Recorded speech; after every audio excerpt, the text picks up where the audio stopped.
Yes, I am a system. Why are you acting like an amateur? Is this your first transmigration? The voice in my head asked, sounding entirely exasperated. Yes, it is. Who randomly gets transmigrated more than once, might I add? I replied to the empty room. Oh no, the system squeaked. What does oh no mean? I asked, suddenly filled with dread. I think I might have transmigrated the wrong person here. What? I screamed. They say love is unpredictable, and today's story proves it. Welcome to Romancecravestories, where every episode is full of passion, secrets, and emotional twists. Let's begin. I was an orphan whose biggest daily worry was whether I could afford to add an extra slice of plastic-wrapped cheese to my store-brand instant noodles. My life was not glamorous. My apartment was the size of a standard broom closet. The heater sounded exactly like a dying asthmatic goose. And my most prized possession was a stack of high-quality napkins I had stealthily hoarded from a fancy coffee shop. I was aggressively average, delightfully unremarkable, and perfectly content with my zero-stakes existence. I had fallen asleep on my lumpy futon, dreaming of a world where utility bills paid themselves, only to wake up to a reality that was entirely, offensively luxurious. The first thing I noticed was the softness. It was an unbearable, suspicious softness. My scratchy polyester blanket had been replaced by layers of crimson silk that felt like liquid clouds against my skin. I kept my eyes closed for a long moment, convinced that if I opened them, the illusion would shatter and I'd be back to staring at the familiar water stain on my ceiling that vaguely resembled Abraham Lincoln. But the smell was wrong too. Instead of the familiar scent of stale ramen broth and cheap laundry detergent, the air was thick with the rich, heady aroma of burning sandalwood and crushed lotus petals. I snapped my eyes open. I was not in my studio apartment. I was lying in a massive, sprawling canopy bed intricately carved from dark mahogany. Above me, golden phoenixes were meticulously embroidered into a sheer silk drape. I sat up, my head suddenly feeling incredibly heavy. I reached up and found my hair, which had been a messy shoulder-length mop when I went to sleep, was now piled high on my head and weighed down by what felt like 3 pounds of solid gold hairpins and jade ornaments. Okay, I whispered into the empty, cavernous room, my voice sounding entirely different, softer, more melodic, and undeniably aristocratic. Okay, this is fine. I've just been kidnapped by a historical reenactment society with an unlimited budget. That's a thing. That happens. Suddenly, with a soft, electronic ping, a glowing, translucent blue screen flickered into existence directly in front of my face. It hovered in mid-air, emitting a faint, pulsating light that cast an eerie azure glow across the antique furniture. Text began to scroll across the screen in crisp, glowing white characters. System initialization complete. Welcome, host. I shrieked, scrambling backward until my back hit the intricately carved headboard. I threw a silk pillow at the glowing rectangle. The pillow phased right through it and landed harmlessly on the floor. What in the name of cheap Wi-Fi is that? I yelled, waving my hands wildly. The screen didn't move.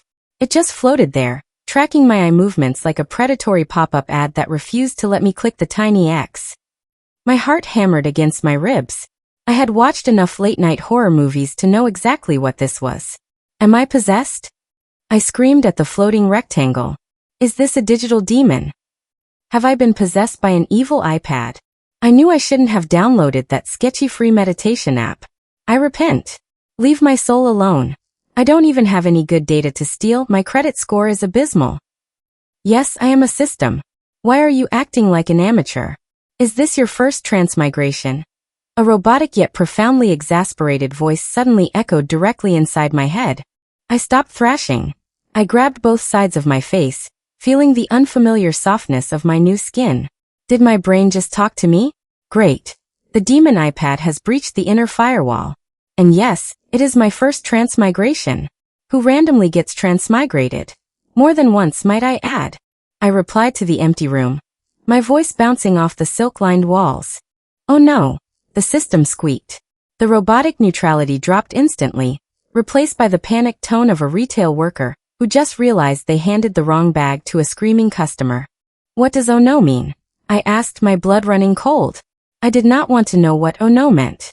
In my 22 years of life, oh no usually preceded a catastrophic plumbing failure or an eviction notice. I think I might have transmigrated the wrong person here. The system stammered. What? I screamed, throwing another pillow through the hologram. How do you transmigrate the wrong person? Is there a clerical error in the reincarnation department? Put me back. I left a bowl of instant noodles on my counter, and if it sits there for too long, it's going to attract ants. I cannot deal with an ant infestation and a demonic possession on the same Tuesday. Please calm down, host, the system pleaded, the blue screen flashing a warning yellow. My name is System ID 409, but you can call me Kevin. There has been a slight, logistical hiccup. You are currently inhabiting the body of Lin Ruyue, the vicious, villainous daughter of the Xian Dynasty's prime minister. The original soul meant for this body was a trained special agent with a PhD in historical espionage. You are, well, according to your file, you are a cashier who once cried because you dropped a chicken nugget. It was a very good nugget. I defended myself indignantly, adjusting a heavy gold hairpin that was threatening to puncture my skull. And what do you mean, villainous daughter? I don't know how to be a villain. The meanest thing I've ever done is use a fake email address to get a 10% discount code twice. This is a disaster, Kevin moaned in my mind. If you do not complete the main plotline of this world, the dimensional fabric will collapse, and my supervisor will demote me to a smart toaster. Do you want me to become a toaster, host? I don't care about your appliance aspirations, Kevin. Send me back to my noodles. I can't. The portal is closed. Kevin wailed. You have to survive this. You are the primary antagonist. Everyone in this dynasty hates you. You have a reputation for extreme cruelty. And in exactly 20 minutes, you are scheduled to assassinate the ruthless Prince Zhao. You have to poison him. I stared at the floating blue screen, the weight of the gold on my head suddenly paling in comparison to the weight of Kevin's words. I was an orphan from a cramped studio apartment. I didn't know anything about ancient China. I had zero political intrigue skills, and my only combat experience was fighting off a pigeon for a dropped French fry. And now, apparently, I was a murderer. Kevin, I whispered, staring blankly at the intricately carved wooden doors of my lavish new bedroom. I think we're both going to end up as toasters. Chapter 1. I spent the next 10 minutes pacing the length of my opulent new bedroom. Or rather, I attempted to pace. Striding across a room is hindered when you are wearing 14 layers of embroidered silk that trail behind you like an expensive tripping hazard. After my third unceremonious face plant onto the antique mahogany floorboards, I gave up, hiking the skirts up to my knees like I was wading through a flooded basement. This is completely unacceptable, I announced to the empty room, pointing at the floating blue hologram. I want to speak to your manager, Kevin. I am invoking my rights as a consumer of interdimensional travel. Bring me the manager, or at least a customer satisfaction survey. Host, please, Kevin's robotic voice whined inside my skull, vibrating directly behind my eyeballs in a way that made me feel slightly seasick. I do not have a manager. I have a supreme overseer, and if I bother him with a complaint from a retail worker, he will format my hard drive. I will become a smart toaster, host. Do you know what a smart toaster does? It burns bagels while aggressively connecting to the Bluetooth. It is a cursed existence. And my existence isn't cursed? I yelled, violently yanking a massive golden hairpin out of my intricate updo. You just told me I have to assassinate a prince. Me. I cry when those commercials with the sad rescue dogs come on television. I am not equipped for ancient political homicide. You do not have to fight him in hand-to-hand combat, Kevin assured me, the blue screen flashing a reassuring pastel green. You simply have to poison him. It is a very standard low-effort villainous task. She baked it into a batch of exquisite lotus seed cakes. All you have to do is smile, hand him the plate, and watch him expire. It is foolproof. I stared at the screen horrified. You want me to commit premeditated pastry murder? Who ruins a perfectly good dessert with arsenic? What kind of monster have you put me inside? Right on cue, a timid knock echoed through the chamber. The heavy wooden doors creaked open just enough for a terrified maid to slip inside. She was trembling so violently that the delicate porcelain tray she carried was rattling like a pair of maracas. She kept her eyes glued firmly to the floorboards, looking absolutely petrified of making eye contact with me. My lady," the maid squeaked, her voice trembling like a leaf in a hurricane.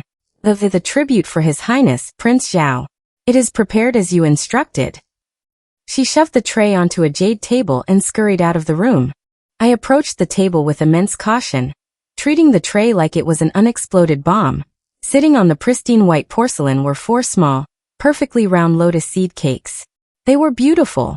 My stomach, completely unbothered by the ethical dilemma of impending murder, let out a loud, thunderous growl. Apparently, the body of a wealthy ancient noblewoman possessed an aggressively fast metabolism, and my last meal had been half a packet of stale crackers in my previous life. Do not even think about it, host, Kevin warned, his voice sharpening with sudden panic. Those are highly toxic. 1 bite will stop a grown stallion's heart in 3 seconds flat.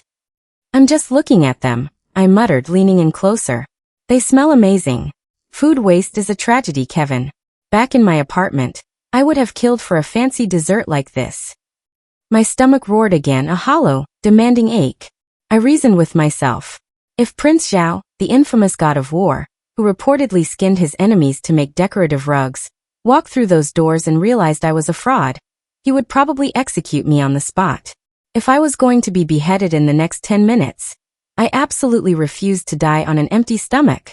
Before Kevin could scream a protest, my hand shot out. I grabbed a lotus cake and took a massive, defiant bite. Host, no! Kevin shrieked so loudly in my head that I actually dropped the remainder of the cake. The blue screen flashed violently red, strobing like a chaotic nightclub in my peripheral vision. System failure imminent. Host fatality detected. Initiating emergency protocols.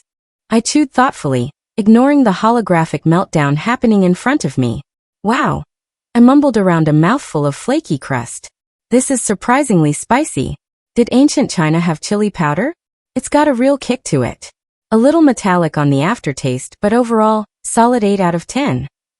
I swallowed, waiting for the inevitable heart attack. Nothing happened. I blinked. The red flashing screen stuttered and froze. Calculating. Kevin muttered, his digital voice thick with confusion. Oh, I see.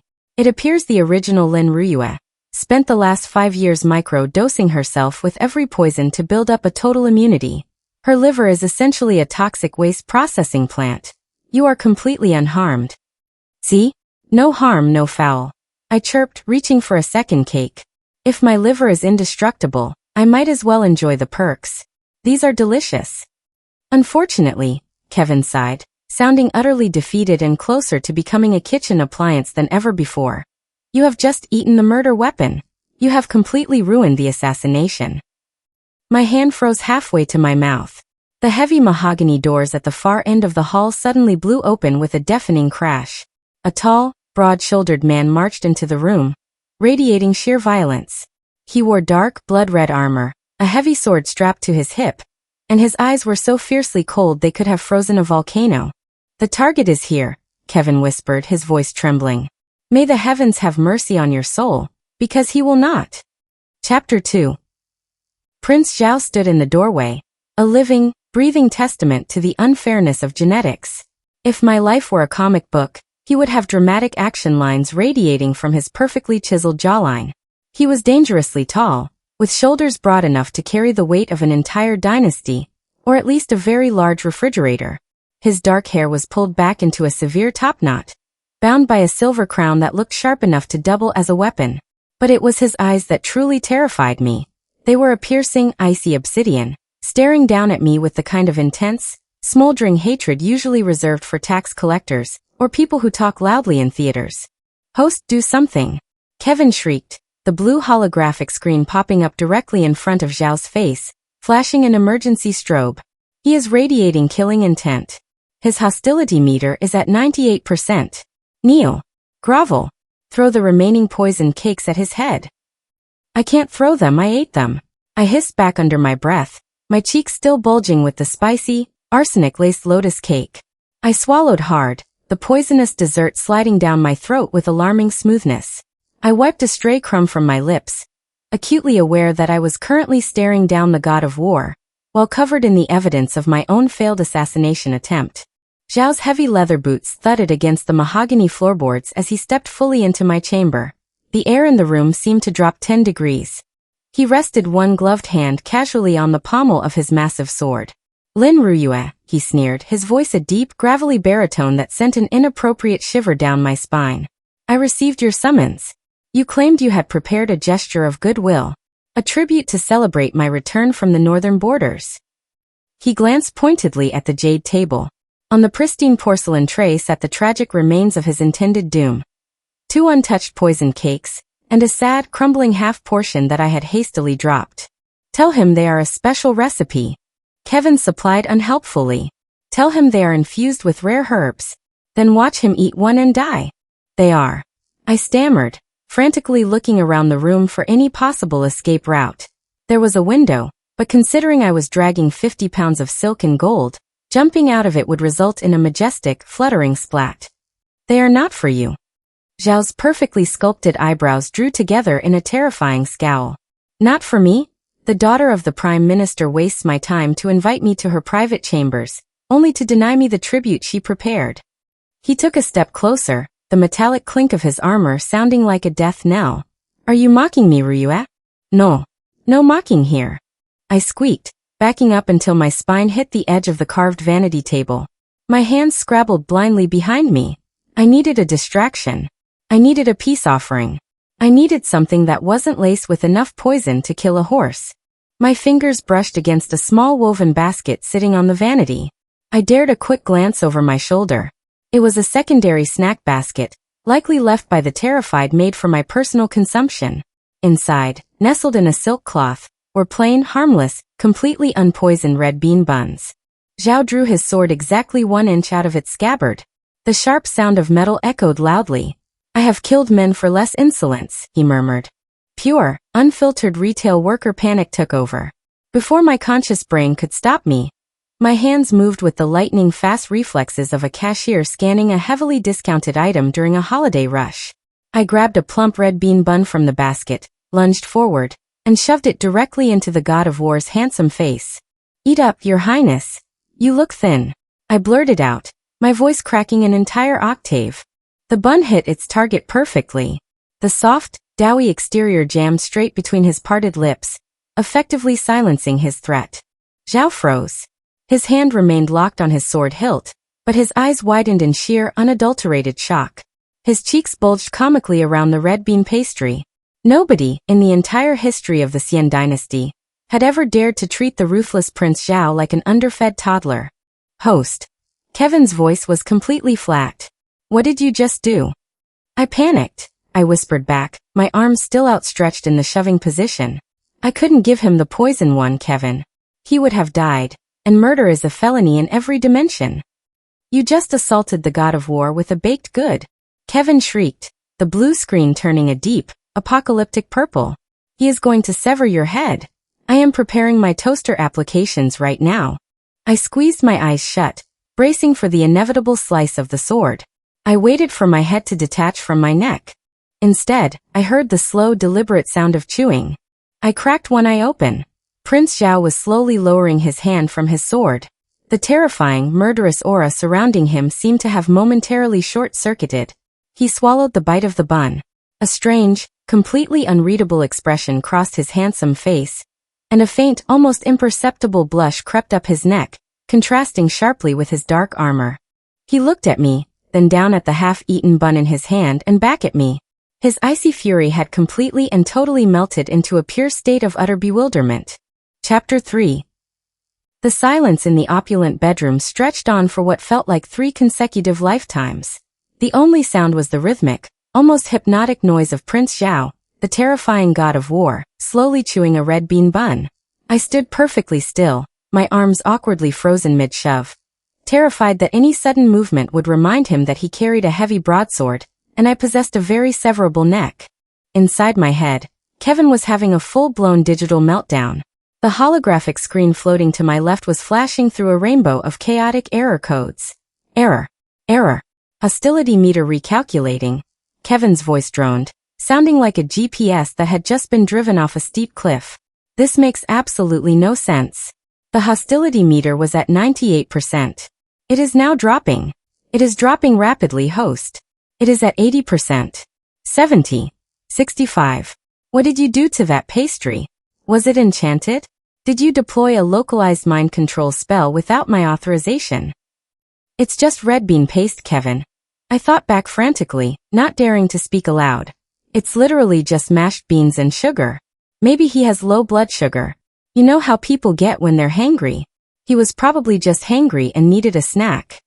Prince Zhao finally swallowed. The faint blush that had started on his neck slowly spread to the tips of his ears, standing out starkly against his pale, battle-hardened skin.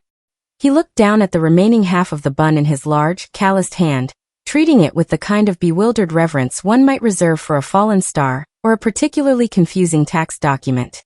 You, Zhao began, his deep voice cracking slightly before he forcefully cleared his throat to regain his intimidating baritone. You fed me. I noticed you were looking a little thin, I blurted out, my deeply ingrained retail worker reflex to fill awkward silences overriding my basic survival instincts. I mean, warring and conquering and doing war things must burn a lot of calories. You need your carbohydrates, Your Highness, for stamina and general health. Zhao stared at me. His obsidian eyes, which had been practically vibrating with homicidal intent mere moments ago, were now swirling with a complex mixture of shock, confusion, and something that looked terrifyingly like awe. He slowly lowered his sword hand entirely, letting it rest passively by his side. Everyone in the capital cowers before me, Zhao murmured, taking a slow step closer. The metallic clink of his heavy armor was much less threatening now, sounding more like a clumsy wind chime. They offer me gold, they offer me weapons, they offer me hollow words of praise while trembling in fear. But you, Lin Ruyue, the woman who supposedly tortures servants for amusement. You saw me standing here in my armor, and your first instinct was to ensure I was nourished. Host, he is completely misinterpreting the situation. Kevin shrieked, the blue screen flashing a frantic, warning yellow. He thinks you care about his well-being. He thinks you are secretly kind. The romance meter is initializing. This is a catastrophe of epic proportions. The plot demands that he despises you. You must correct this immediately. Throw something at him. Insult his ancestors. Do something appropriately villainous. Like what? I panicked internally. Throw that teacup, Kevin commanded. A glowing neon arrow appeared on the digital screen, pointing emphatically toward a small intricately carved table near the window. Aim for his head. Tell him he is unworthy to breathe the same air as you. Break his spirit before the romance arc locks in. I cautiously sidestepped Zhao, who was still staring at the red bean bun like it held the secrets of the universe, and scurried over to the small table. Resting on a silver tray was a teacup. But it wasn't just any teacup. It was a masterpiece. It was carved from a single flawless piece of translucent emerald jade, so delicately thin that the afternoon sunlight filtering through the window made it glow from within. It was adorned with delicate silver filigree in the shape of climbing ivy. Even to my untrained, perpetually broke eyes, it was glaringly obvious that this single cup was worth more than my entire apartment building, my college debt, and probably my internal organs combined. I picked it up. It felt heavy with historical and monetary significance.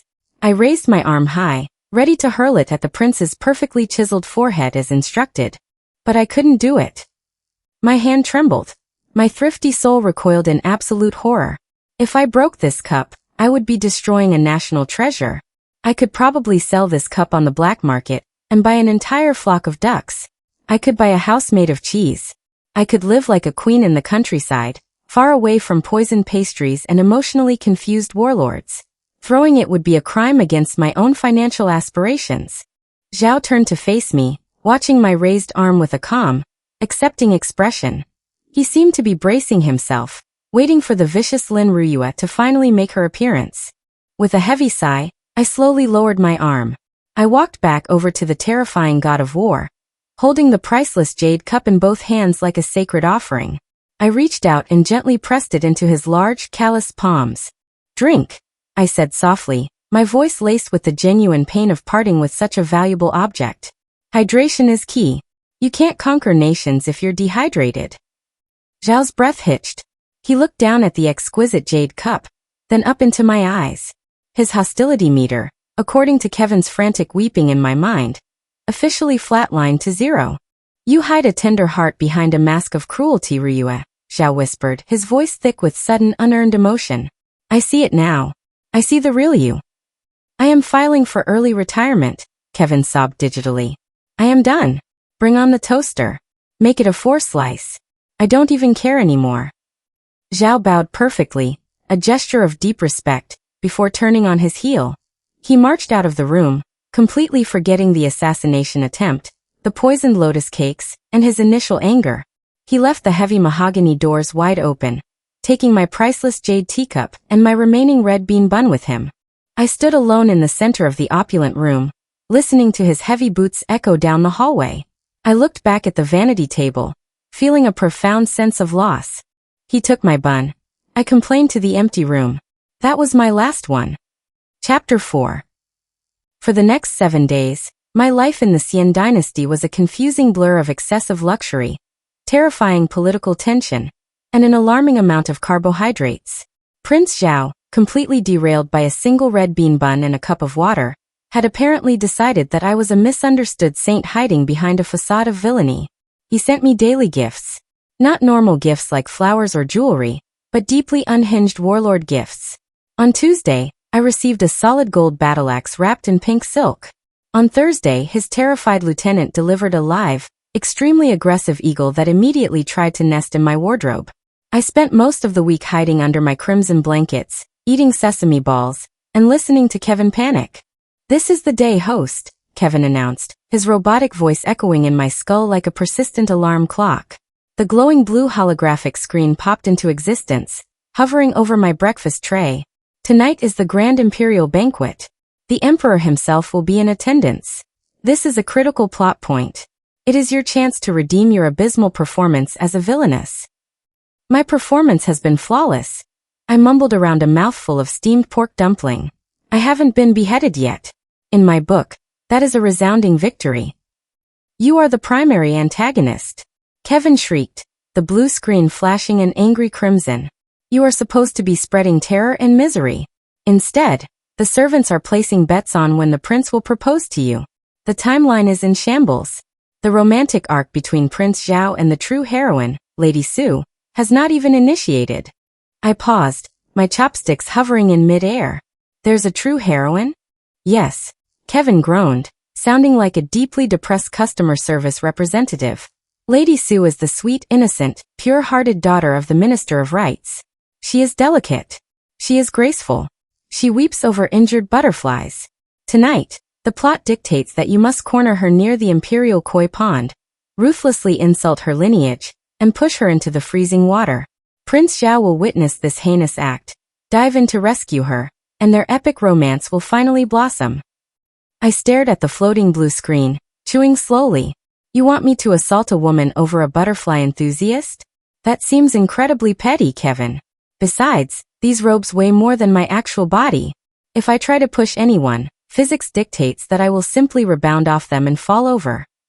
"You must do it, host," Kevin pleaded, the screen flashing a desperate, flashing yellow. "If the heroine does not fall into that pond, the narrative structure collapses. Just one tiny push. Just lightly shove her into the fish. Please, I am begging you. I have already looked at the blueprints for the smart toaster. The crumb tray is notoriously difficult to clean." "Fine," I sighed, wiping my mouth with a ridiculously expensive silk napkin. "I will push the butterfly girl into the fish. But I am doing this under duress, and I expect overtime pay in the form of extra dessert." Hours later, I found myself standing in the sprawling, lantern-lit Imperial Gardens. The banquet was in full swing, a chaotic symphony of plucking lutes, clinking jade cups, and forced aristocratic laughter. I felt like a walking chandelier.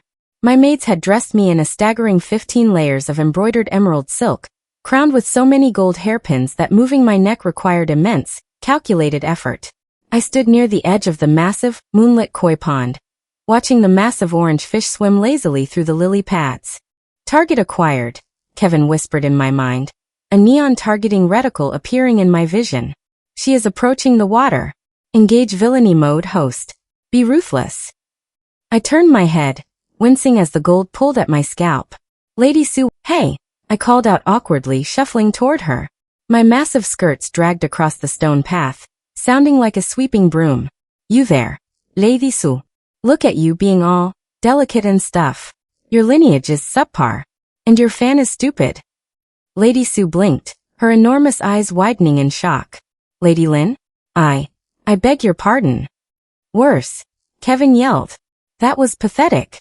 Insult her harder." Push her. You're a menace to butterflies. I yelled, completely abandoning the script. I lunged forward, raising my hands to deliver the world's softest, most apologetic shove. But I had severely underestimated the treacherous nature of ancient fashion. As I stepped forward, the heel of my embroidered slipper caught firmly on the hem of my innermost silk layer.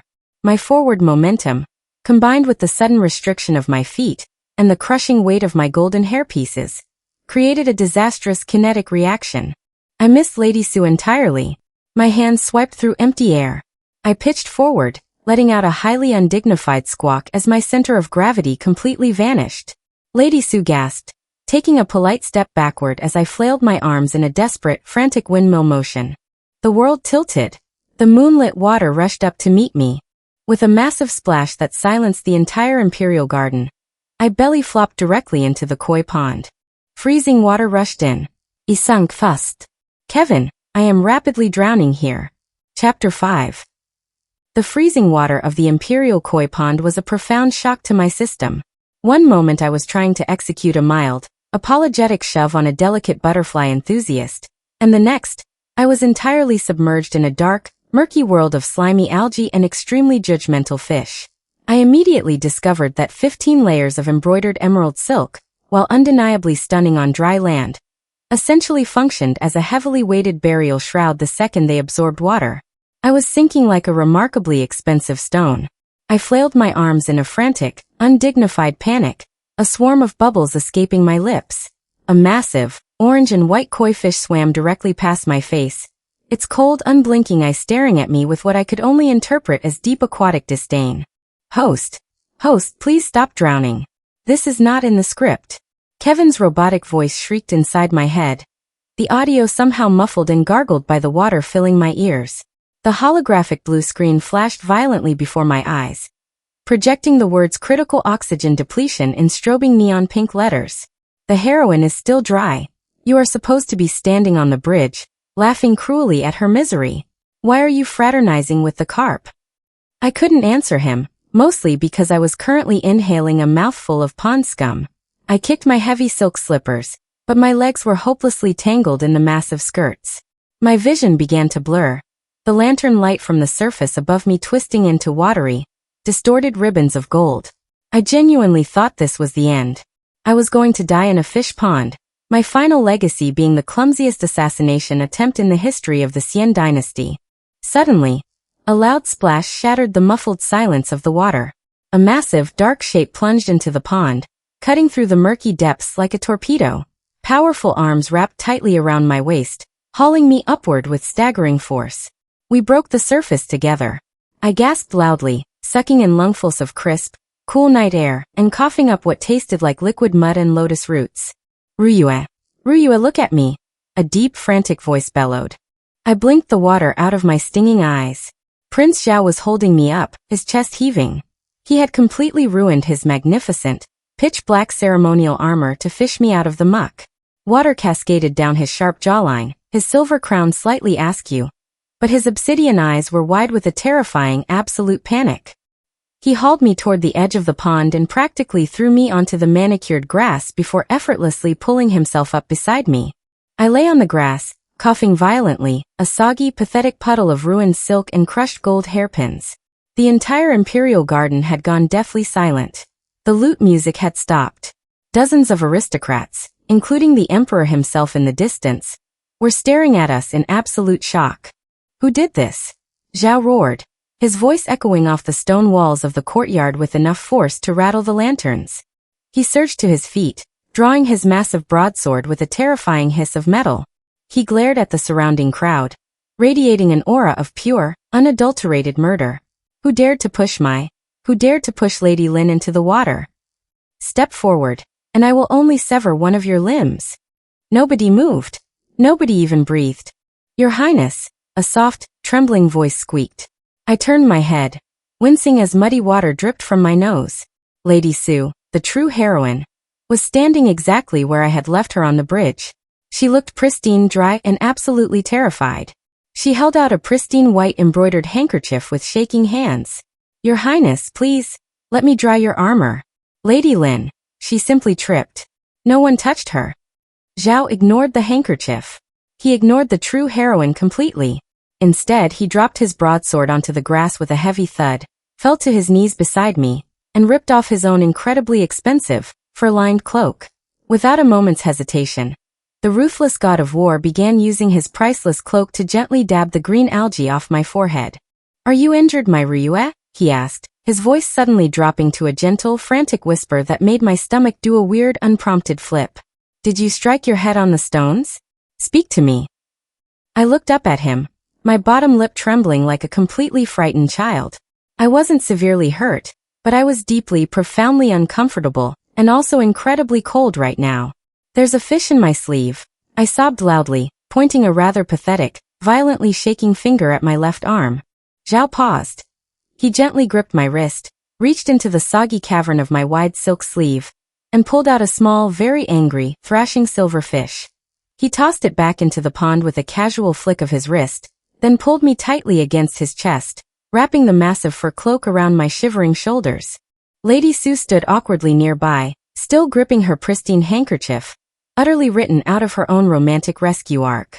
"Host," Kevin whimpered pathetically inside my mind, his glowing screen turning a depressing shade of gray. "The heroine's approval rating has officially dropped to 0. Meanwhile, your personal romantic progression meter has surged to 90%. You have stolen the spotlight. The timeline is fractured beyond repair. I am definitely becoming a toaster now. Please, tell me you at least prefer a light toast setting, because I refuse to intentionally burn your morning bagels." Chapter 6. The journey back from the Imperial Palace was an exercise in extreme humiliation and profound dampness. Despite my frantic protests that my family carriage was perfectly adequate, Prince Zhao had utterly refused to let me out of his sight. He had scooped me up, still wrapped like a soggy burrito in his heavy fur cloak, and deposited me directly into his own personal military transport. The interior of the prince carriage was a fortress on wheels, smelling of polished leather and impending doom. I sat rigidly on the hard wooden bench, squelching slightly every single time we hit a cobblestone. My intricate updo had completely collapsed, leaving damp strands of hair plastered to my face like tragic black seaweed. "Host, my diagnostic systems are failing," Kevin whimpered inside my head. The holographic screen displayed a spinning graphic of bread lowering into a toaster slot. "The Emperor declared your fall an act of divine intervention. The court historians are writing romantic poetry about how he pulled a carp from your sleeve. My narrative integrity is at 0. At least you are dry, Kevin." I grumbled under my breath, shivering violently in the cool night air. "I smell like algae and poor choices." Zhao, sitting across from me in his ruined armor, leaned forward with intense concern. He misinterpreted my muttering entirely. "Are you in pain, my sweet Ruyue? Do you require a physician? I can have the imperial doctor dragged from his bed immediately." No doctors," I squeaked, holding up a waterlogged hand. "I just really missed the banquet food. I fell in the fish pond right before they brought out the glazed duck. It is a tragedy." Zhao stared at me. For a moment, his obsidian eyes softened into a look of unadulterated adoration. It was utterly terrifying. He reached under his bench and retrieved a massive, heavily lacquered mahogany box. He set it on his armored lap and popped the heavy brass latch. "I anticipated that the banquet food would be insufficient," Zhao rumbled, pushing the heavy box toward me. "The palace kitchens prioritize aesthetics over sustenance. I had my personal chefs prepare this." I gasped, my damp misery evaporating. Inside, nestled in individual compartments of oiled paper, was a treasure trove of carbohydrates. There were golden sesame balls, flaky taro pastries, steamed pork buns, and delicate almond cookies. It was a highly tactical snack box. "You," I breathed, staring at the god of war with genuine reverence, "are a culinary visionary." I immediately grabbed 2 sesame balls and shoved one into my mouth. Kevin groaned loudly. "Host, please. You are a noble villainess, not a starved raccoon. Maintain some shred of aristocratic dignity." I ignored him, chewing happily. The carriage rattled along the deserted streets, the rhythmic clopping of hooves providing a soothing soundtrack to my aggressive snacking. For a brief, glorious moment, absolutely everything was peaceful. Then the roof exploded. The carriage violently lurched sideways, throwing me hard against the wall. My precious snack box tumbled to the floorboards, scattering pastries everywhere. Above us, the wooden ceiling splintered downward as heavy impacts struck the top of the carriage. Assassins! Zhao roared. In a fraction of a second, the smitten prince vanished, replaced by the bloodthirsty warlord. He drew his broadsword with a screech of metal, kicked the carriage door open, shattering the iron hinges, and vaulted outside into the dark street. The terrifying sounds of clashing steel and screaming men erupted immediately. "Host, this is a scheduled plot event," Kevin shrieked. "This is the Northern Rebellion ambush mission." The heroine was supposed to be in this carriage, weeping delicately while he protected her. "You must cower. Find a dark corner and tremble. Do not interfere." "I am already trembling," I yelled, scrambling blindly onto the floorboards. I huddled against the wooden bench, mourning the crushed taro pastries beneath my knees. Outside, Zhao was an unstoppable force of nature, shouting orders and dispatching heavily armed enemies with terrifying efficiency. But he was occupied. Suddenly, the window opposite me shattered inward. A man clad entirely in black silk, his face covered by a dark mask, slithered through the broken frame. He held a curved, gleaming dagger, and his cold eyes locked directly onto me. "Target acquired," the assassin hissed maliciously. "Host evasive maneuvers," Kevin screamed. I did not think. "I experienced pure, un adulterated jump scare." I let out a high-pitched shriek of absolute terror. My hands blindly scrambled for a weapon. My fingers wrapped tightly around the solid mahogany snack box lying ruined on the floor. Driven by blind panic, I hefted the heavy wooden box and pitched it forward with every ounce of strength in my soggy body. The reinforced corner of the lacquered box struck the assassin squarely. It hit the center of his forehead with a sickeningly loud, resounding thwack.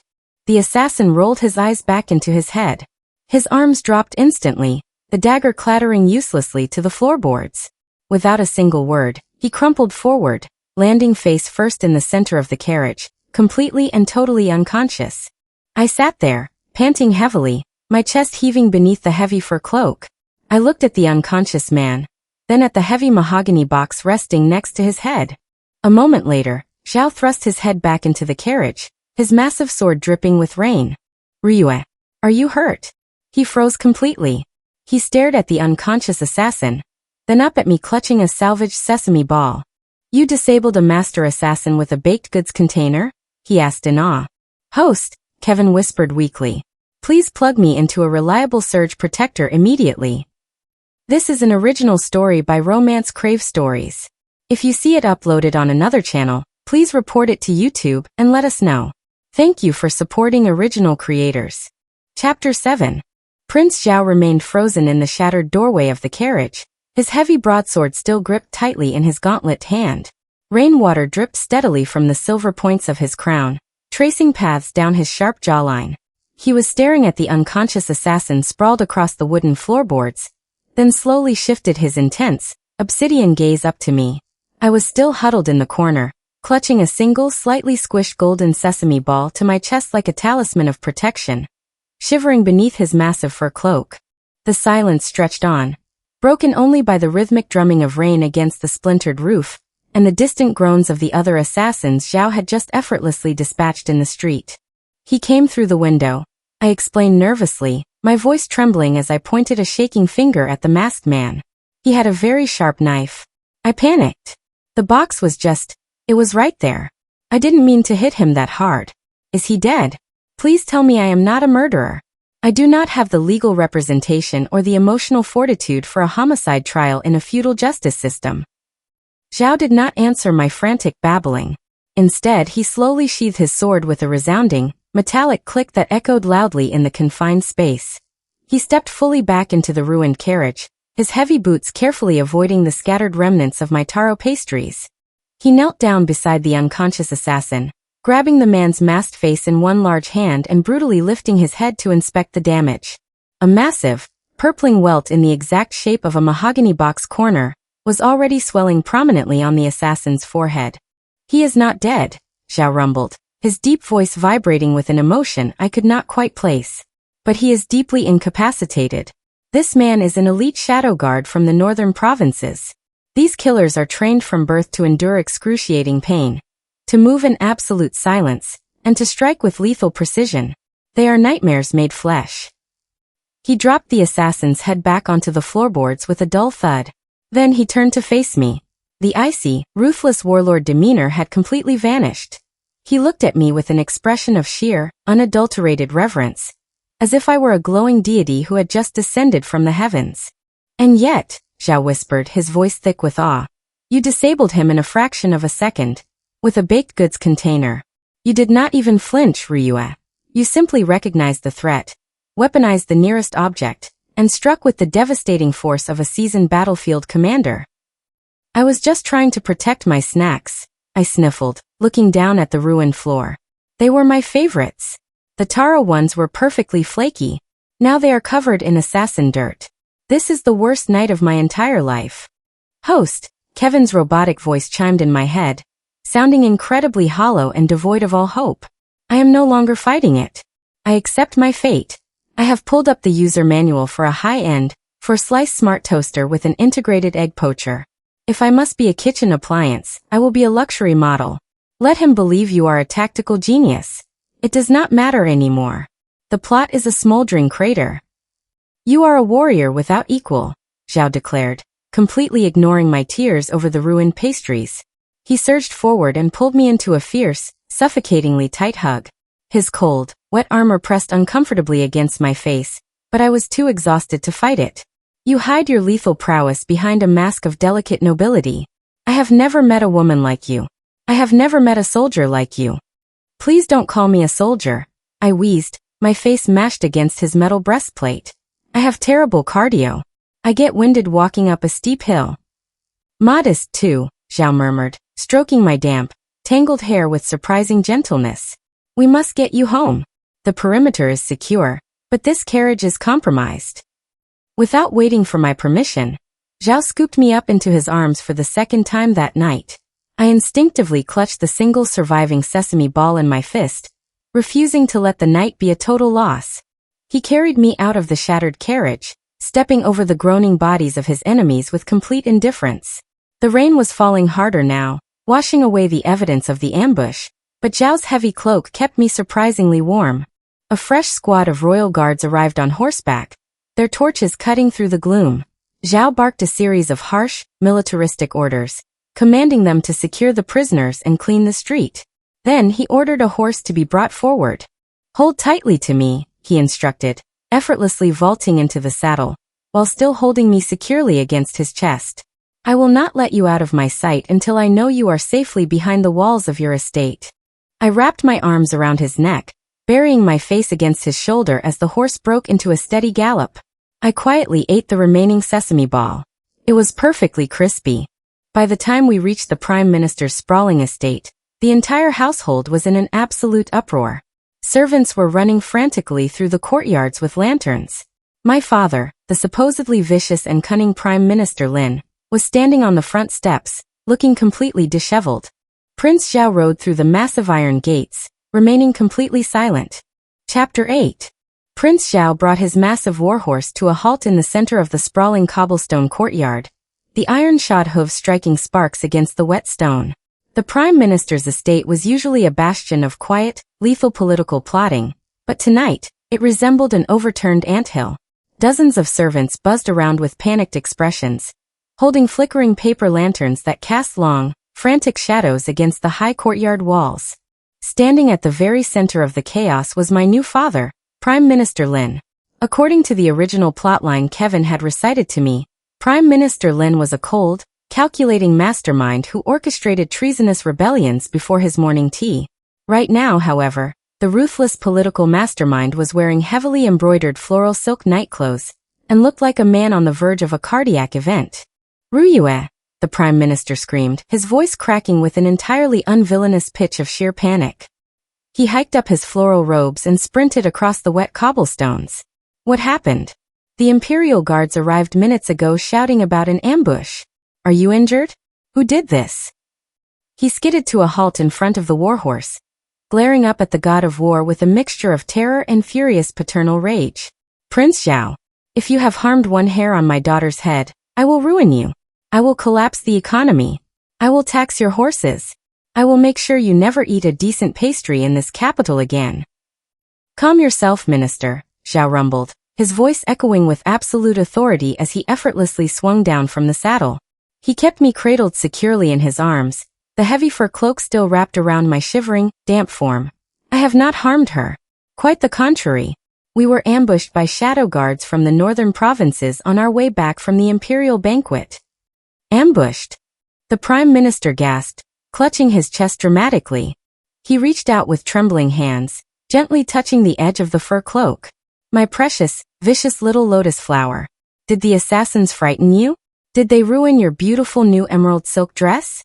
I paid 300 taels of silver for that embroidery. The dress is completely ruined, father. I croaked from the depths of the cloak.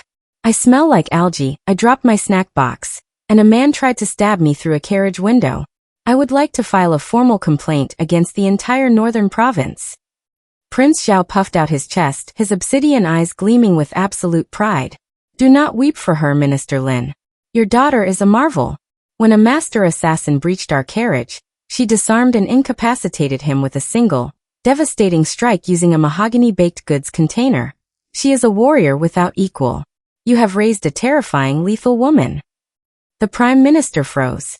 He blinked rapidly, looking from Zhao's serious, battle-hardened face to my soggy, miserable form.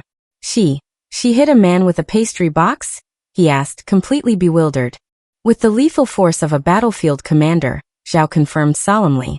She protected her provisions with the ferocity of a starving tiger. I have placed additional guards around your perimeter. I will return tomorrow to check on her well-being. The terrifying warlord gently lowered me to the ground, carefully transferring me into the frantic arms of my waiting maids. He bowed to me and then vaulted back onto his horse. He rode out of the gates, leaving my father staring after him in utter confusion. Ruyue, my father whispered, leading me toward the warmth of the manor. Why does the god of war think you are a martial arts master? It's a long story, Dad, I sighed, shivering violently. Please just order the kitchens to make a massive bowl of noodles. Extra cheese if we have it. I do not know what cheese is, he muttered, waving frantically for the maids to draw a hot bath. But I will have the cooks boil a whole chicken. Once I was finally scrubbed clean of the pond scum, dressed in dry, warm cotton robes, and seated in front of a roaring fireplace with a steaming bowl of chicken broth, I finally felt human again. The adrenaline crash hit me like a runaway carriage. I stared blankly into the flames, slurping my soup. Kevin, I thought tiredly. Status report. How doomed are we? The glowing blue holographic screen flickered into existence beside the fireplace. To my surprise, Kevin did not sound like he was weeping. He did not sound like a man drafting blueprints for a toaster. He sounded intrigued. Host, Kevin's robotic voice echoed in my mind. I have just received the latest analytics from the Supreme Overseer's network. I do not understand. What is it? I asked, taking a bite of tender chicken. Are they firing us? Are we being rebooted? I am not doing the fish pond scene again, Kevin, I refuse. No, Kevin replied, the blue screen flashing a vibrant, celebratory gold. The network ratings. They are through the roof. The viewers in the higher dimensions are absolutely captivated by your performance. The engagement metrics have never been higher. I paused, my spoon halfway to my mouth. They like that I ruined the assassination? And the banquet. They love it, Kevin confirmed, sounding utterly bewildered by his own data. Apparently, the standard vicious villainous trope has become stale. The viewers are actively praising your chaotic, snack-hoarding protagonist energy. They find your weaponization of mahogany boxes deeply innovative. So, I hesitated. I'm not in trouble. You know what? Kevin said, a newfound sense of digital confidence swelling in his voice. No. You are not in trouble. The plot is officially derailed, but the ratings are saving my job. Keep doing whatever it is you are doing. I literally have no idea what I am doing, I admitted truthfully. I am just trying not to get murdered and find decent snacks. Perfect, Kevin declared joyfully. Keep exactly that energy. Do not change a single thing. Tomorrow we have an aristocratic tea party to ruin, and I am excited. Chapter 9. The morning sun brought no relief. Only a fresh wave of terrifying aristocratic obligations. I was currently seated in the sprawling, painfully manicured gardens of Lady Wang, the daughter of the Minister of Finance. This was, according to Kevin, the most exclusive and ruthless tea party in the capital. The attendees were a cabal of vicious noblewomen who functioned as Lin Ruyue's personal squad of mean girls. They were all dressed in eye-watering shades of pink and yellow silk, sipping fragrant jasmine tea and exchanging thinly veiled insults with the lethal precision of trained snipers. It was exhausting. Host, Kevin's robotic voice crackled pleasantly inside my mind, a stark contrast to his previous existential dread. The blue screen hovered over a plate of delicate almond cookies. This is a prime opportunity for character reinforcement. You must reassert your dominance as the apex predator of the high society food chain. I blinked. How? Lady Wang just subtly insulted your ruined dress from last night. You are supposed to throw your scalding hot tea directly into her face, Kevin instructed cheerfully. I carefully picked up my porcelain teacup, feeling the intense heat radiating through the thin ceramic. Kevin, I am not throwing boiling water at a teenager.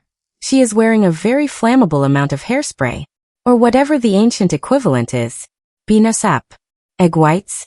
I will not be responsible for a human bonfire. It is a massive liability. The viewers want drama, Kevin urged happily. The ratings dip when you are peaceful. Throw the tea, or at least flip the table. This table is solid marble, Kevin.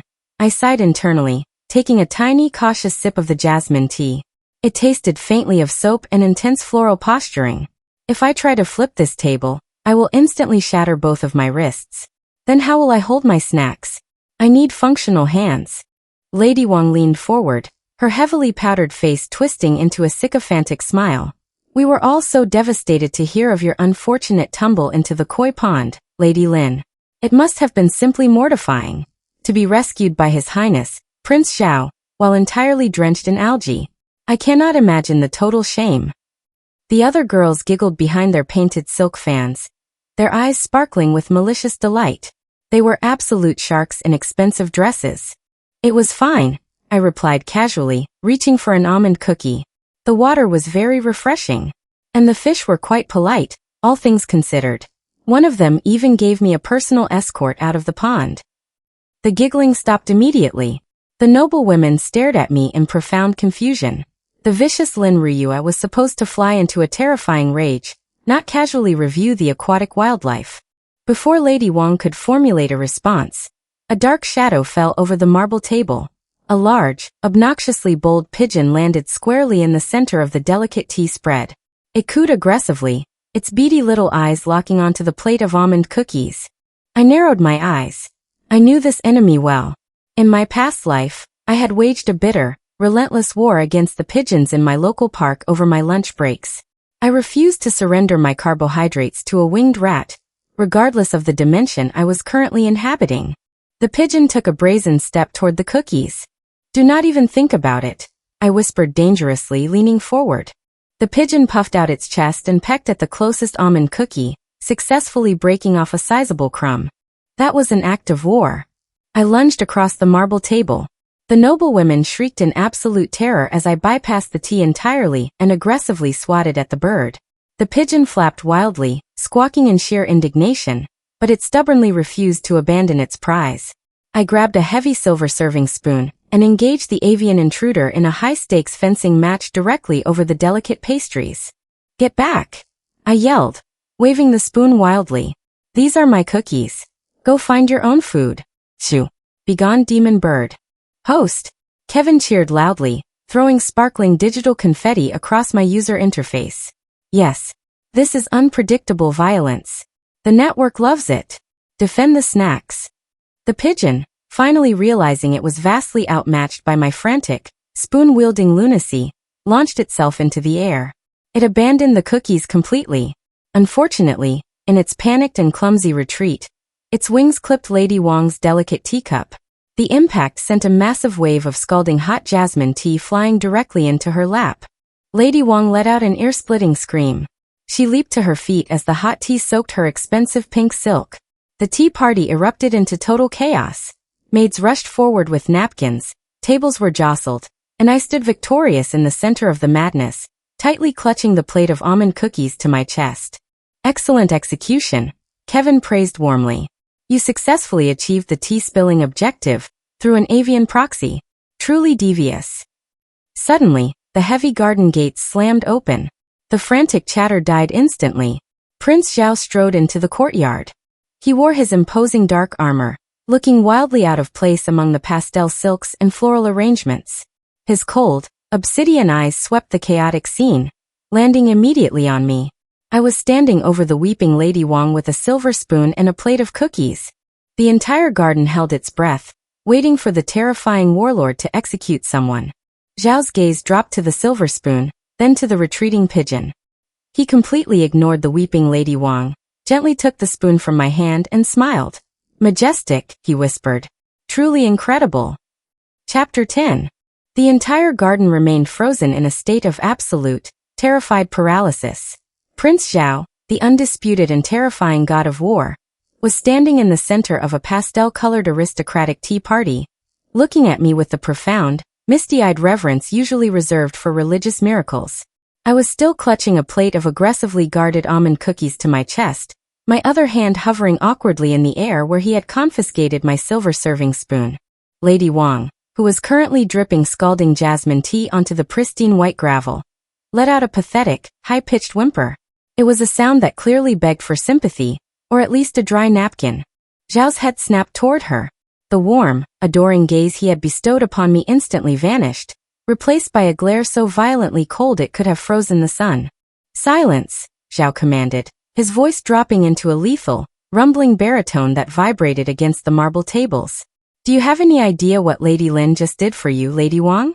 You stand there weeping over ruined silk, completely ignorant of the fact that she just saved your miserable life.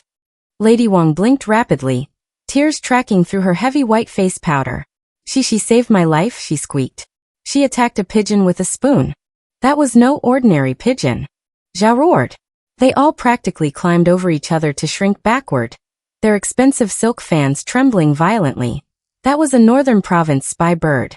A highly trained, venom-carrying avian assassin designed to infiltrate high society gatherings and deploy toxic pathogens directly into the food supply. Lady Lin recognized the threat instantly. She engaged the beast in close quarters combat, prioritizing the safety of the provisions over her own life. I stared at him, my jaw practically unhinging. It was. I stammered. Host, Kevin whispered in my mind. Do not correct him. The viewers are absolutely losing their minds. They love a good espionage subplot. Nod solemnly. Look burdened by your own tactical genius. I slowly closed my mouth, swallowed hard, and gave Zhao a slow, somber nod. It was a very aggressive bird, Your Highness. I had to protect the cookies. For national security. And protect them you did, Zhao murmured, his eyes blazing with absolute admiration. He turned back to the trembling noblewomen. You owe Lady Lin your lives. If she had not intervened with that silver spoon, you would all be lying dead among your delicate porcelain shards. Remember her sacrifice. Remember her bravery. The mean girls of the capital were completely speechless. Lady Wang dropped to a deep, clumsy curtsy, her tea-soaked dress pooling around her. The other girls immediately followed suit, trembling violently like leaves in a hurricane. I will not leave you in this highly unsecured environment, Zhao declared, turning his attention back to me. The perimeter has clearly been compromised by dangerous enemy wildlife. Come with me, Ruyue. I have secured a safe location for you, and I have procured something of utmost importance. Without waiting for a response, he placed a large, heavily armored hand on the small of my back, and gently guided me away from the ruined tea party. Where are we going? I asked, looking up at his sharp profile. And what did you procure? Is it another solid gold battle axe? Because I really have nowhere to store the first one. It is currently being used as a very intimidating doorstop in my bedroom. Nothing so trivial, Zhao scoffed, leading me toward a massive, heavily guarded carriage waiting at the estate gates. Last night, during the assassination attempt, you mentioned a specific, rare delicacy. You requested something called cheese. You desired it in abundance, particularly melted over noodles. My heart skipped a beat. You found cheese. I gasped, my entire soul suddenly lighting up with pure, unadulterated hope. It was not an easy campaign, Zhao admitted solemnly, assisting me into the luxurious carriage. I interrogated 3 separate imperial scholars. I raided the foreign trading archives. Finally, a wandering monk recognized the description. He spoke of a fermented dairy product. I immediately dispatched my fastest riders to the western borders. I settled onto the plush velvet cushions, clutching the almond cookies, staring at the terrifying warlord with genuine awe. You sent a military cavalry to find me cheese? I would burn down the sky if you asked for warmth, he replied seamlessly, pulling a large, clay jar from beneath the carriage bench. He popped the cork seal. A smell immediately filled the carriage. It was pungent. It was aggressive. It smelled vaguely of a wet dog. It is made from the milk of the mountain yak. Zhao presented the jar to me with absolute pride.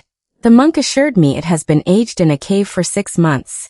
I ordered the royal chefs to prepare the noodles you requested. They are waiting for us at my private estate. I looked at the jar. I looked at the terrifyingly earnest god of war sitting across from me, who had mobilized a military unit just to satisfy my bizarre late-night carbohydrate cravings. Host, Kevin chuckled darkly in my mind.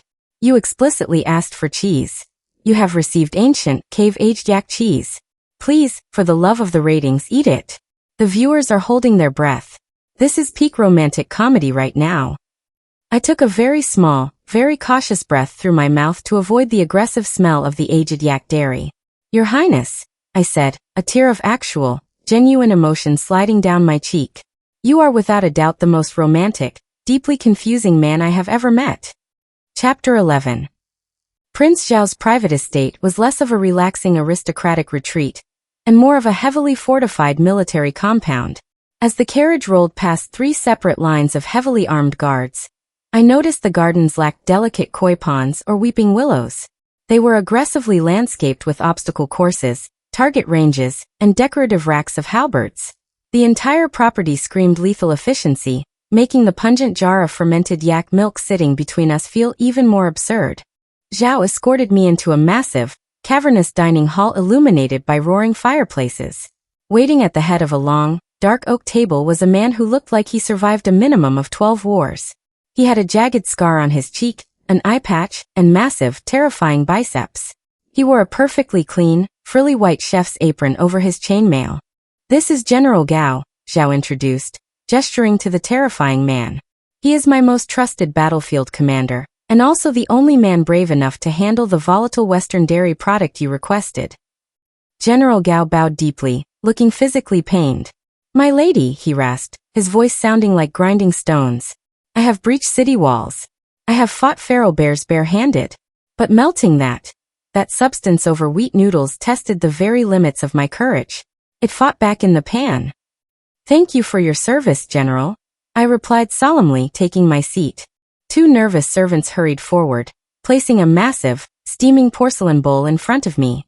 The heat from the noodles activated the yak cheese to its maximum olfactory potential. The smell hit me like a physical blow. It was a potent, eye-watering mixture of wet dog, strong vinegar, and profound historical regret.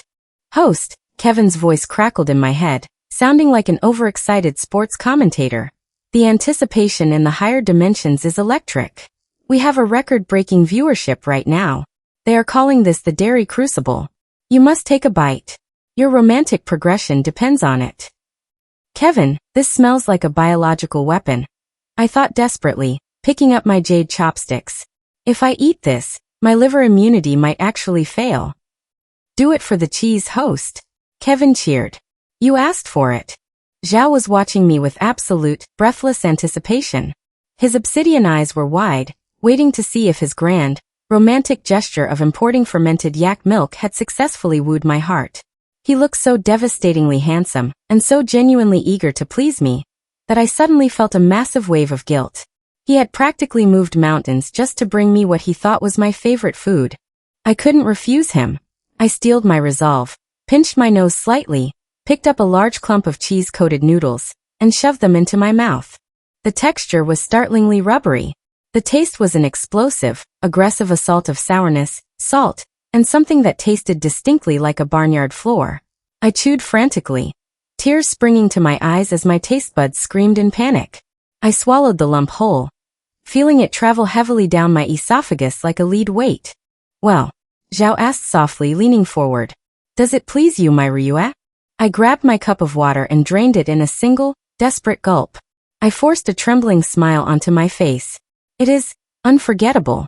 It is the most robust, aggressively memorable cheese I have ever experienced. You outdid yourself. She loves it, Zhao announced triumphantly to General Gao, who let out a massive sigh of relief and wiped a bead of sweat from his scarred forehead. I want a steady supply line established with the Western monks. Send 50 horses. Lady Lin shall never lack for cave-aged yak dairy again. No, 50 horses is too many. I choked out, a fresh wave of panic washing over me. I am a delicate eater. 1 jar will last me a very, very long time. Decades even.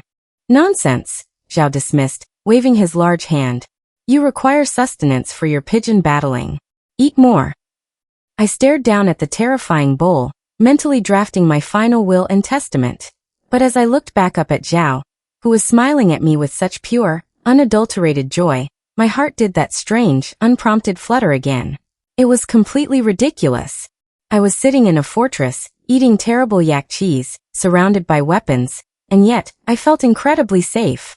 You know, I mumbled, bravely picking up my chopsticks again. In my world, when 2 people share a meal like this, it is considered a very significant step. It means they care for each other. Zhao's smile softened into something breathtakingly tender. In my world, Ruyue, a man only searches the earth for legendary dairy if he intends to make the woman his wife. I dropped my chopsticks. They clattered against the porcelain bowl. Host, Kevin shrieked, the blue holographic screen exploding into a fireworks display of neon pink hearts. Warning!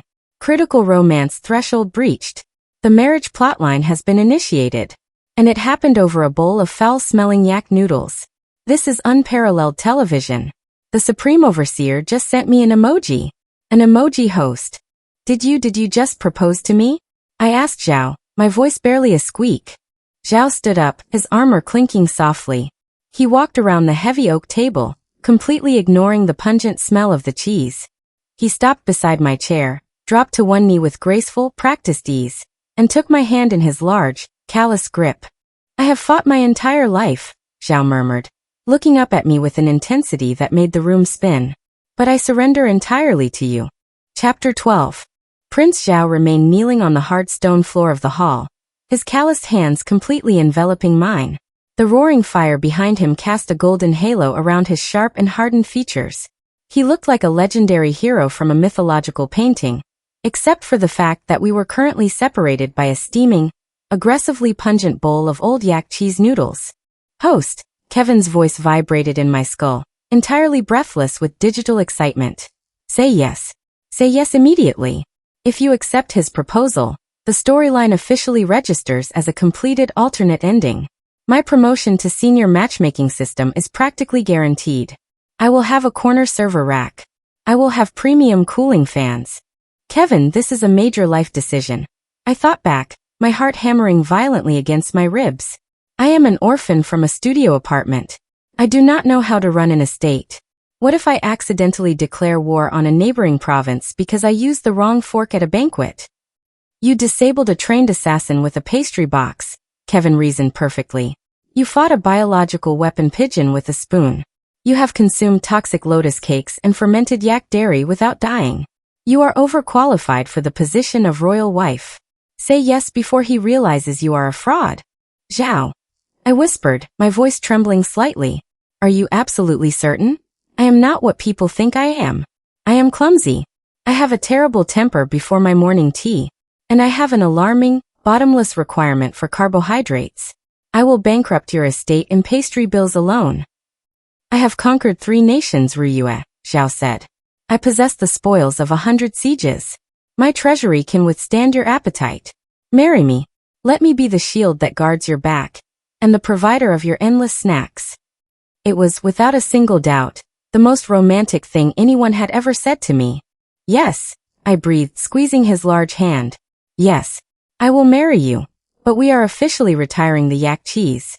I cannot wake up to this smell every morning. Zhao surged to his feet, pulling me up with him. He let out a joyous, booming laugh that echoed through the cavernous hall, spinning me around in a tight, dizzying circle. General Gao politely clapped his massive hands. We shall marry before the winter solstice, Zhao declared, setting me down gently but keeping his arms wrapped securely around my waist. I will inform the emperor tomorrow. The entire capital will celebrate for a month. Before I could fully process the reality of my impending royal wedding, a loud commotion erupted in the hallway. The heavy oak doors were suddenly shoved open, revealing a flustered squad of guards attempting to hold back a very determined, very delicate figure dressed in flowing white silk. It was Lady Su, the true heroine. She burst into the dining hall, carrying an intricately carved wooden basket. She looked wildly out of place in the military fortress, her big eyes wide with desperate panic. "Your Highness," Lady Su cried, dramatically dropping to her knees on the stone floor. "I heard you had returned to your estate. I could not rest. I spent the entire afternoon preparing this delicate, medicinal chicken soup to soothe your nerves after the tragic events at the tea party." She lifted the basket, looking up at Zhao with maximum tragic beauty. This was her final, desperate attempt to reclaim the romantic plotline. Zhao did not even look at the soup. He glared at Lady Su with absolute, unyielding annoyance. "Lady Su," Zhao rumbled coldly, his arm tightening protectively around my waist. "How did you bypass my outer security perimeter? Did you bribe my guards?" "I merely wept at the gates, Your Highness," Lady Su sniffled delicately. "My heart was so heavy with concern for you. Please accept this soup. It is brewed with rare mountain herbs." "Kevin," I whispered internally. "Should I feel bad for her? This is kind of sad." "Absolutely not," Kevin replied sharply. "She is trying to steal your screen time. Assert dominance. Show her the cheese." I looked at the pungent bowl of noodles still steaming on the table. Then I looked at Lady Su's delicate chicken soup. "Lady Su," I said, stepping forward slightly, adopting the haughtiest, most aristocratic tone I could muster. "Your concern is noted. However, His Highness has already dined. He requires a far more robust palate. Have you ever experienced the sheer, terrifying majesty of ancient Western yak dairy?" Lady Su blinked, her delicate nose twitching as the aggressive scent of the cheese finally reached her. Her eyes watered instantly. She gagged, dropping her basket of soup onto the stone floor with a loud crash. "What is that demonic odor?" she shrieked, abandoning her delicate poise completely. "It smells like a wet horse died in a vinegar vat." Zhao drew himself up to his full, imposing height. "General Gao," he commanded sharply. "Escort her away immediately. She has just insulted my beautiful bride and our favorite snack." General Gao nodded, dragging the weeping lady out of the room. The heavy door slammed shut. "Well," I sighed, looking at the spilled soup. "That was certainly intense." "Indeed," Zhao agreed, pulling me close. "But peace is restored." Host Kevin announced. "The ratings just hit 1 million.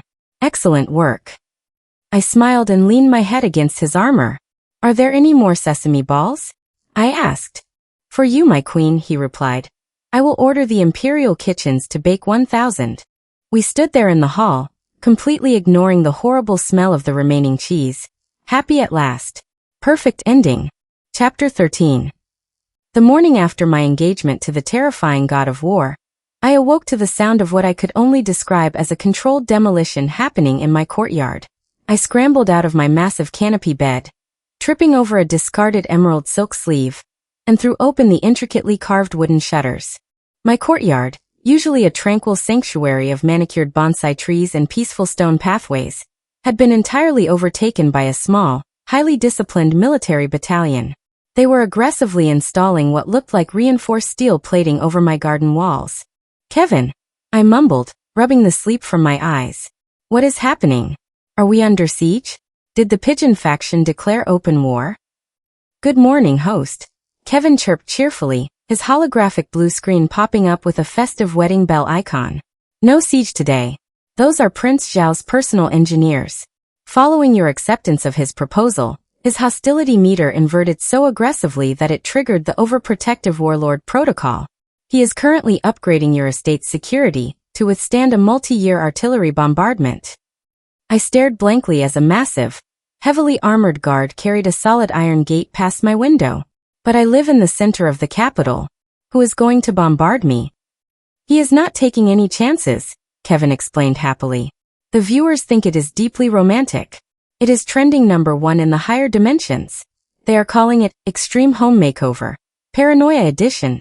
Before I could process this, my bedroom doors flew open. My father, Prime Minister Lin, burst into the room. He was clutching a scroll glowing with the Emperor's golden seal, and looked as though he had aged 10 years overnight. Ruyue, he gasped, leaning heavily against the doorframe. It is official. The imperial decree just arrived. The Emperor has blessed your union with Prince Zhao. That is wonderful news, father, I said, attempting to sound like a dutiful, vicious daughter. Why do you look like you just ate a lemon? Because of the attached titles, my father wailed, unrolling the heavy parchment. The Emperor has officially recognized your recent exploits. He was terrified of Zhao's demands, so he granted everything. You are no longer just Lady Lin. You are officially designated as the unyielding shield of the Northern Carriage, the vanquisher of the winged saboteurs, and the supreme guardian of the imperial pastries. I blinked. Supreme guardian of the imperial pastries? Is that a paid position? It is a title of martial supremacy, my father shrieked, waving the scroll frantically. The entire court thinks you are a lethal assassin who hides throwing weapons in baked goods. The Minister of Rights fainted this morning when he heard you were marrying the god of war. They believe the two of you will overthrow the dynasty by next Tuesday. We are very busy next Tuesday, I reasoned. We have the cake tasting. My father groaned loudly, clutching his forehead, and stumbled out of the room, muttering about early retirement and hiding his gold in the floorboards. The rest of the week was a chaotic blur of extravagant wedding preparations and absurd military logistics. Prince Zhao, operating under the assumption that our wedding might be interrupted by an army of rival warlords, took over the planning entirely. My bridal trousseau arrived on a fleet of reinforced wagons. Instead of the traditional offerings of delicate silks, jade jewelry, and romantic poetry, Zhao sent practical, apocalyptic survival gear. I received 6 chests of chainmail undergarments, a collection of highly polished broadswords engraved with romantic vows, and a flock of 20 premium dairy goats.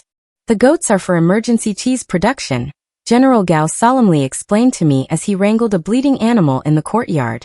His Highness insisted that you must never face a dairy shortage during a siege. Please tell His Highness that I am deeply moved, I replied earnestly, feeding a goat a stray piece of lettuce. But also tell him that if a goat eats my wedding dress, the wedding is off. Speaking of the dress, the fittings were an athletic endurance test. The royal seamstresses had crafted a masterpiece of crimson silk and spun gold. It was breathtakingly beautiful, covered in embroidered phoenixes, and weighed approximately 50 pounds. I cannot breathe. I wheezed during the third fitting, clutching the edge of a mahogany table to remain upright. Kevin, my internal organs are being squished into a single compact cube. I will not survive the ceremony. Pain is beauty, host, Kevin encouraged from the digital sidelines. The bridal rating is at 99%. Just hold your breath for the next 4 days. Listen to me, I gasped, looking at the terrified head seamstress. I need modifications. I need tactical pockets. The seamstress gasped, clutching her measuring tape. Pockets, my lady? But the silhouette. Forget the silhouette, I commanded with the absolute authority of the supreme guardian of the imperial pastries. I need a pocket large enough to hold 2 sesame balls on my left hip, and a hidden compartment for a small emergency duck leg on the right. If I am going to stand at an altar in 50 pounds of gold, I am going to be snacking. The seamstress nodded frantically and immediately began tearing out the inner lining. That night, absolutely exhausted from the brutal fittings and the constant, highly unromantic bleeding of the 20 emergency cheese goats currently residing in my garden, I collapsed heavily onto my massive canopy bed. The opulent room was beautifully dark, perfectly quiet, and thankfully devoid of any new terrifying royal decrees. I was finally drifting to sleep, deeply thankful that I was completely, wonderfully ready. Chapter 14. The morning of the wedding arrived with the deafening blast of 30 military war horns. It was an alarm clock specifically designed to wake the dead and terrify the living. I shot straight out of my canopy bed, tangled instantly in my silk sheets, and plummeted to the mahogany floorboards with a heavy thud. Host, wake up. It is the big day, Kevin shrieked in my mind, his blue holographic screen displaying a digital fireworks show. The romance meter is at maximum capacity. The network ratings have completely crashed the primary servers. Kevin, turn the horns off, I groaned, rubbing my bruised elbow. I feel like I am preparing for a siege, not a matrimonial ceremony. A siege of love. Kevin cheered unhelpfully. My bedroom doors were thrown open, and an army of royal stylists descended upon me. For the next 5 agonizing hours, I was scrubbed, polished, powdered, and forcefully shoved into the magnificent, 50-pound crimson silk wedding dress. They pinned my hair up with an architectural marvel of solid gold phoenixes that severely limited my peripheral vision and made my neck muscles scream in protest. But as I looked in the bronze mirror, I had to admit the truth. I looked terrifying, completely regal, and incredibly well equipped for a prolonged famine. I covertly patted my left hip. The tactical pocket held 2 perfectly round, golden sesame balls. I patted my right hip. The emergency roasted duck leg was secured. I was entirely ready. My father, Prime Minister Lin, escorted me out of the grand estate. He was weeping openly, using a heavily embroidered silk handkerchief to mop his face. My precious little lotus flower, he sobbed. You are marrying the most dangerous man in the dynasty. Please try not to conquer any neighboring provinces before the honeymoon is over. My blood pressure cannot handle the excessive paperwork. I promise nothing, Dad, I replied, waddling toward the massive, heavily armored royal palanquin waiting in the courtyard. The procession through the capital was less of a romantic wedding parade, and more of a highly intimidating military victory march. Elite soldiers lined the cobblestone streets, holding halberds at absolute attention. The citizens of the capital, completely terrified by the combined reputations of the ruthless god of war and the supreme guardian of the imperial pastries, cheered with aggressive enthusiasm. They threw rose petals with the lethal force of professional athletes. When we finally reached the imperial palace, the grand courtyard was packed with every noble, court official, and terrified aristocrat in the dynasty. The emperor himself sat on a raised golden dais, looking nervous and clutching his jade scepter tightly. Standing at the end of a long red silk runner was Prince Zhao. He wore ceremonial crimson armor that perfectly mirrored my silk dress, polished to a blinding shine. His dark hair was bound by a magnificent gold crown. As he saw me, his imposing, terrifying warlord demeanor completely shattered. His obsidian eyes widened dramatically, filling with an adoration so profound and intense that the entire courtyard collectively gasped. He looked exactly like a man who had just found fresh water in a burning desert. I began the long, agonizing walk down the aisle. Each step required immense physical effort due to the sheer weight of the embroidered silk. By the time I reached the halfway point, I was practically panting. My blood sugar was rapidly dropping. The heavy gold phoenixes on my head felt like an actual anvil. Kevin, I wheezed internally. I am going down. I am going to faint directly in front of the emperor. Deploy emergency tactical rations, host. Kevin yelled. Do not compromise the romantic ceremony. I stopped dead in the middle of the red silk runner. The entire imperial court held its breath, murmuring in profound confusion. With slow, highly deliberate movements, I reached into the tactical pocket on my left hip. I pulled out a single, perfectly intact golden sesame ball. I lifted my crimson veil slightly, popped the pastry into my mouth, and chewed aggressively. The silence in the grand courtyard was absolute. Nobody moved. Nobody dared to breathe. Zhao's handsome face erupted into a massive, brilliantly bright smile. He did not care about strict imperial protocol. He did not care that his beloved bride was currently snacking in the middle of their sacred wedding procession. He surged forward, completely ignoring the rules, and met me halfway down the aisle. You are a flawless vision, my beautiful Ruyue, he whispered softly, offering me his strong armored arm. And entirely practical. Did you happen to bring enough for me? No, I mumbled around the sweet pastry. But I have a spare duck leg if things go terribly wrong. Perfect, he laughed warmly, wrapping his large hand over mine, and leading me the rest of the way to the altar. As we stood before the emperor, the traditional vows were read. It was a long, flowery speech about loyalty, duty, and imperial harmony. I tuned most of it out, focusing instead on the warmth of Zhao's hand and the surreal absurdity of my bizarre new life. Suddenly, Lady Su burst through the crowd. She was weeping dramatically, clutching a jade flute. Wait, she cried. I composed a song of unrequited love. It will move your soul. Before Zhao could even summon his elite royal palace guards, I had completely and totally had enough of this interference. I reached deep into my right tactical pocket. I pulled out the heavily roasted, perfectly glazed duck leg and hurled it with the devastating, lethal precision of a seasoned battlefield commander. The heavy poultry soared perfectly, knocking the jade flute completely out of her extremely delicate, soft hands. Lady Su shrieked, grabbing her greasy hands, and ran away. Zhao looked at me. Magnificent. He declared. I do, he echoed. Plot completed. Epilogue. It has been exactly 1 year since I stood at the Grand Imperial Altar in 50 pounds of crimson silk, and successfully neutralized a musical interruption with a high-velocity poultry projectile.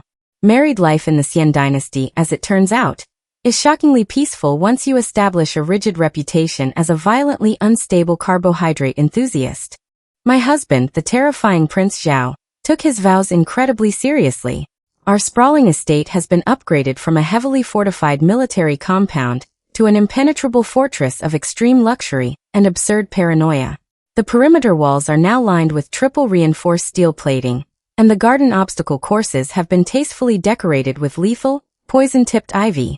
My emergency bridal goats have also multiplied. We now have a thriving herd of 42 premium dairy animals aggressively grazing near the training grounds, loudly judging the elite soldiers as they perform their morning calisthenics. As for the true heroine, Lady Su, she formally surrendered her claim to the romantic plotline approximately 3 days after our wedding. Apparently, the sheer, unprecedented trauma of having her emotional flute solo interrupted by a flying duck leg was the final straw. She submitted a polite, heavily tear-stained letter to the emperor, stating that Prince Zhao was far too weird, and his new wife was a terrifying culinary menace. She ended up eloping with a gentle, soft-spoken palace scholar, who possessed a robust appreciation for fragile butterflies and absolutely zero military prowess. They moved to a quiet southern province, far away from any flying pastries. I sent them a mahogany snack box as a wedding gift. I am told she screamed when she opened it. I was sitting in my private courtyard, happily munching on a perfectly flaky taro pastry, when a familiar, pleasant ping echoed in the morning air. A glowing holographic screen materialized directly over my jade tea set. But it was not the chaotic, panicked, flashing red screen I remembered. This screen was a serene pearlescent silver, adorned with a digital gold border and a small, spinning crown icon. Greetings, former host, Kevin's voice echoed in my mind. He didn't sound like a terrified retail worker anymore. He sounded like a man who had just enjoyed a 2-hour deep tissue massage and a very expensive cup of coffee. Kevin. I cheered, nearly dropping my pastry into the koi pond. You didn't become a smart toaster.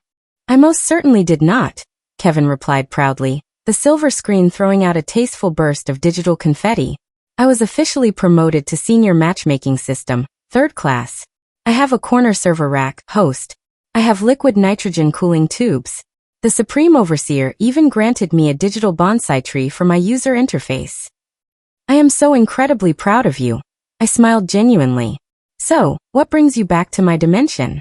Are the interdimensional ratings dropping? Heavens. No. Your reruns are still dominating the late-night broadcasts, Kevin sighed, and the holographic screen momentarily flickered with a faint, exhausted static. I just needed a brief respite. My new host is an absolute nightmare. She is the highly trained PhD-holding historical espionage agent who was originally supposed to take your place. Wait, really? Is she doing a good job? She is doing her job too well. Kevin complained loudly. She refuses to engage in any romantic misunderstandings.